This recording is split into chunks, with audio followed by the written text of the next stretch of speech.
June 9. Walnut മരത്തിലെ മാതാവ്.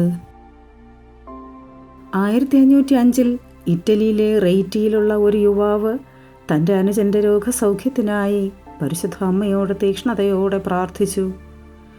June 15 മാതാവ് പ്രത്യക്ഷപ്പെട്ട് അദ്ദേഹത്തിൻ്റെ അനുജന് സൗഖ്യം നൽകുമെന്ന് ഉറപ്പു നൽകി. അനുജൻ സൗഖ്യം പ്രാപിച്ചപ്പോൾ നന്ദി സൂചകമായി അദ്ദേഹം ഒരു ദൈവാലയം നിർമ്മിച്ച് കാരുണ്യമാതാവിൻ്റെ രൂപം സ്ഥാപിച്ചു.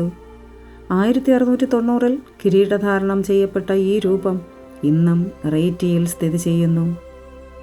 പരിശുദ്ധ അമ്മേ, ദൈവമാതാവേ, ഞങ്ങളുടെ ഇടയിൽ പലവിധ രോഗങ്ങളാൽ ബുദ്ധിമുട്ടുന്ന അനേകം പേരുണ്ട്.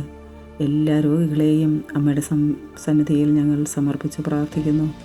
അമ്മേ, ഓരോരുത്തർക്കും വേണ്ടതായ സൗഖ്യവും പ്രദാനം ചെയ്ത് അങ്ങ് അനുഗ്രഹിക്കണമേ. Ave Maria.